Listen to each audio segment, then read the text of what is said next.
अब आज जो क्वेश्चन बता रहे हैं वो 2021 में पूछे जाने वाले संभावित प्रश्न सभी हैं। आज वैसे क्वेश्चन सब बताएंगे हम जो 2021 में जो होने वाले एग्जाम्स हैं उसमें आने की संभावना प्रबल रहे। ये सब क्वेश्चन जब आ जाए एग्जाम में तो स्टूडेंट घबराने लगता है, कभी कभी तो कंफ्यूजन के कारण एकदम आसान क्वेश्चन को भी गलती कर देता है। तो घबराना नहीं है। अगर क्वेश्चन एग्जाम में आ जाए तो सबसे पहले ठंडे दिमाग से सोचना कि क्वेश्चन कहता क्या है, उसके बाद क्वेश्चन को बनाने का प्रयास करना। क्योंकि कुछ क्वेश्चन ऐसे होते हैं वो एक नजर में बन जाएंगे, लेकिन स्टूडेंट उसको आसान समझ करके ऑब्जेक्टिव में जो ऑप्शन दिया हुआ रहता है उसके कारण कंफ्यूजन में वो गलत आंसर टिक कर दिया करता है।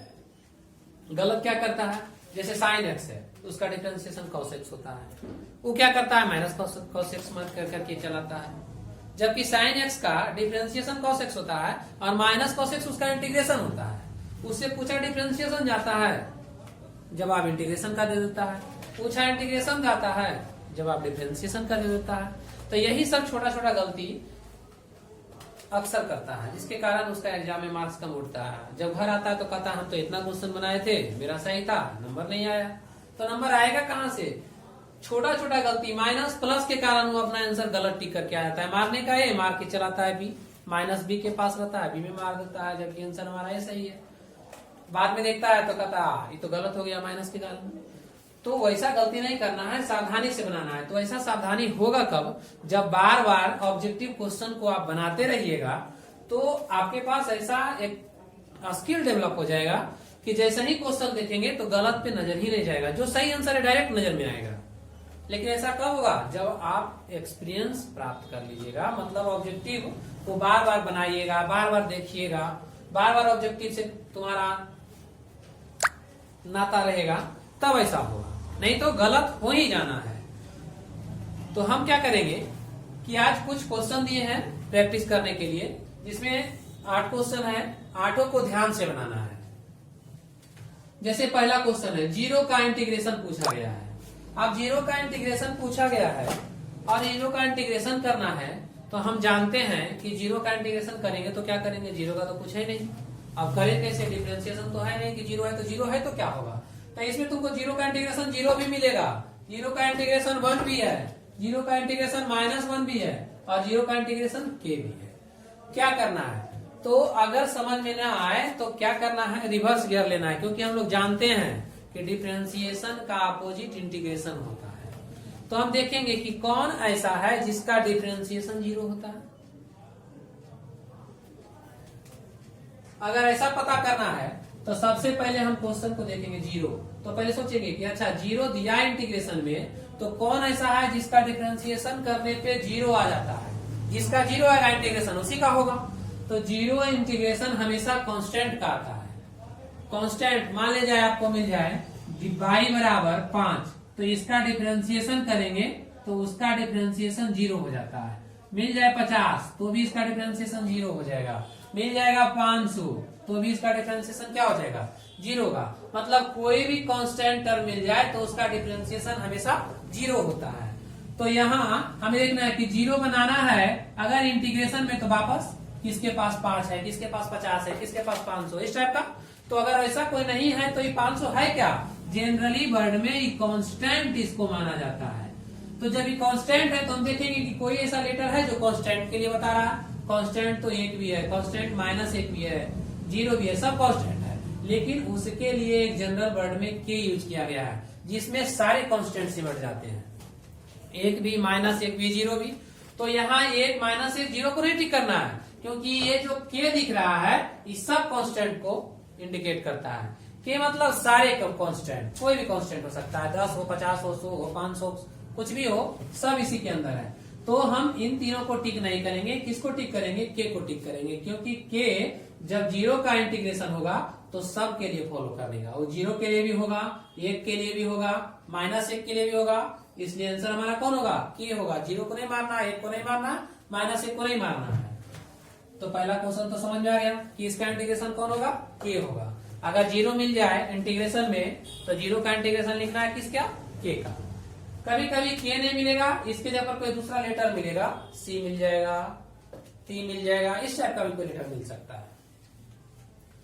तो इस फिलहाल मेरा आंसर कौन होगा, जो ऑप्शन में दिया गया है तो ऑप्शन में के है तो के आंसर होगा। दूसरा एक्स क्यू है, तो हम कल बताए थे कल के वीडियो में कि एक्स क्यू ये जो लिखा हुआ है ये फॉर्मूला है किसी का, किसका, x to the power n का फॉर्मूला हम बताए हैं कि जब इसका इंटीग्रेशन पूछा जाएगा तो x to the power n का इंटीग्रेशन होता है x to the power n plus one बटा एन प्लस वन। तो यहाँ एक्स क्यू अगर है तो एक्स क्यू का इंटीग्रेशन करेंगे तो हम क्या लिखेंगे, एक्स क्यू का इंटीग्रेशन करना है तो एक्स पे पावर एन प्लस वन मतलब 3 + 1 4 वाई क्या हो जाएगा 4। लेकिन एक चीज ध्यान रखना है क्या, कि ये तुम्हारे पास लिमिट भी दिया गया है, कहां से कहां तक, ए से लेकर बी तक। इस ए को बोला जाता है लोअर लिमिट, जो नीचे लिखा हुआ रहता है, और जो ऊपर लिखा हुआ है इसको बोला जाता है अपर लिमिट। तो जब लोअर लिमिट और अपर लिमिट मिल जाए तो वो पहले तो लिख देंगे, इंटीग्रेशन किए, अपर लिमिट लोअर लिमिट को बैठा देंगे। अब बाद में क्या करना है, तो अपर लिमिट को पहले रखना है, उसके बाद लोअर लिमिट को रखना है माइनस साइन देने के बाद, पहले नहीं, पहले अपर लिमिट को रख देंगे एक्स के जगह पर, उसके बाद माइनस देंगे, उसके बाद लोअर लिमिट को रखेंगे एक्स की जगह पर, उसके बाद जो मेरा आंसर आएगा वो मेरा रियल आंसर होगा। तो अगर बी रखेंगे तो बी पे पावर 4 एक्स की जगह पर अपर लिमिट को रखना है बाई 4 माइनस लोअर लिमिट रखेंगे तो ए पर पावर 4 बाई 4। अब क्या करना है, 4 दोनों के पास है तो 4 कॉमन ले लेंगे, तो जब 4 कॉमन ले लेंगे तो क्या हो जाएगा, बी पर पावर 4 माइनस ए पर पावर 4। तो मेरा आंसर कौन होगा, बी पर पावर 4 माइनस ए पर पावर 4 बाई 4 ये हो जाएगा। और जब डिफिनिट इंटीग्रेशन आ जाए, डिफिनिट इंटीग्रेशन मतलब जिसके पास लिमिट दिया जाए, तो वैसे क्वेश्चन को बनाने के टाइम में हम कांस्टेंट जो सी लेते थे वो सिर्फ इंडिफिनिट इंटीग्रेशन में लेना है, हर एक में नहीं लेना है। डिफिनिट इंटीग्रेशन में हम सी का सहारा नहीं, जब सी को नहीं लेंगे तो मेरा आंसर कौन हो जाएगा, हमेशा लिमिट को लगाएंगे, सी को छोड़ दिया करेंगे, सी नहीं लिखा जाता है, सी इंडिफिनिट इंटीग्रेशन तक ही लिया जाता है। जैसे ही डिफिनिट इंटीग्रेशन में प्रवेश करते हैं सी का कहानी खत्म हो जाता है, क्योंकि वहां एक डिफिनिट स्पेस दिया जाता है कि कहां से कहां तक बताना है, डिफिनिट वैल्यू मिल जाता है कि कहां से कहां तक बताना है, तो ए से बी तक बताना है। तो सी नहीं आएगा, सिर्फ ए से बी तक का जो मान आएगा उसी के बीच में हमको बनाकर जवाब देना रहता है। तो इसलिए मेरा आंसर कौन हो जाएगा, बी पर पावर 4 माइनस ए पर पावर 4 बाई 4। अब अगला क्वेश्चन है A X to the power 5 DX, इसका इंटीग्रेशन कौन होगा। तो अभी तो बताएं कि एक्स टू दी पावर 5 है, ए तो कांस्टेंट है, क्योंकि एक्स के रेस्पेक्ट में जब करेंगे तो एक्स के रेस्पेक्ट में एक्स को छोड़कर कोई दूसरा लेटर अगर आ जाए तो कांस्टेंट माना जाता है। तो इसलिए हम ए को क्या मानेंगे, कांस्टेंट मानेंगे। तो ये मेरा कांस्टेंट हो गया। तो बनाना किसको, एक्स टू दी पावर 5 को। तो एक्स टू दी पावर 5 मतलब x to the power n. जब इंटीग्रेशन करेंगे तो पावर में 1 जोड़ेंगे, तो पावर में 1 जोड़ेंगे, ये तो ऐसे रहेगा, सिर्फ x to the power n जो उसमें जोड़ेंगे, इसको कंसीडर करेंगे कांस्टेंट और इसको ऐसे ही रहने देंगे, कांस्टेंट मानकर उसको जैसे है वैसे ही लिख दिया करेंगे बस। तो एक्स टू दी पावर 5 है तो 1 जुटेगा कितना हो जाएगा 6 बाई 6। अब यहाँ कांस्टेंट के रूप में किसको जोड़ सकते हैं, सी को जोड़ सकते हैं। तो यहाँ कांस्टेंट के रूप में सी को जोड़ देंगे हम। तो जो सी के रूप में जुटा हुआ रहेगा 8 X to the power 6 by 6 plus C, वो मेरा आंसर हो जाएगा। तो A X to the power 6 by 6 plus C कहाँ है, A X to the power 6 plus 6 by 6 second में है, तो यही मेरा आंसर होगा। अगर इसको टिक कर देंगे तो गलत हो जाएगा, ये पावर में 1 तो जोड़ा है लेकिन डिवाइड नहीं किया है, इसलिए ही नहीं होगा। और इसमें जोड़ा नहीं है, जैसे है सिर्फ डिवाइड कर दिया है, तो ये भी नहीं होगा। और नन का तो कोई चांस ही नहीं। अब आ गया उसी टाइप से जैसे लिमिट दिया गया था, तो ये मेरा अपर लिमिट है, ये मेरा लोअर लिमिट है। बनाना ई टू दी पावर एक्स का इंटीग्रेशन है, कहां से कहां तक, ए से बी तक। जब इसको बनाने लगेंगे तो ई पर पावर एक्स बनाते हैं, यहाँ पे ई पर पावर एक्स ए से बी तक डीएक्स।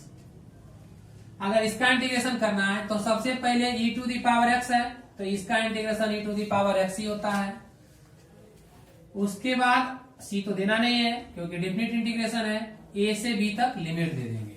अब क्या करेंगे, हम बोले कि सबसे पहले क्या करना है, अपर लिमिट को एक्स के प्लेस पर रखना है, तो ई एक्स के प्लेस पर बी आ जाएगा। उसके बाद हमेशा माइनस, अब रखना है एक्स की जगह पर लोअर लिमिट, तो रखेंगे ई ए, मतलब मेरा आंसर हो जाएगा ई पर पावर बी माइनस ई पर पावर ए। तो आंसर होगा ई पर पावर बी माइनस ई पर पावर बी। ऐसा ही गलती हो जाता है, कंफ्यूजन, बनाए सही है लेकिन टिक गलत कर देते हैं। यही एग्जाम में अक्सर देखने को मिलता है कि ऐसा ही गलती कभी मत करना, हम बना दिए सही लेकिन टिक कहाँ गलत पे करने जा रहे हैं। तो ऐसा नहीं, ऐसा करो जो आंसर सही रहे उस पर टिक करना है।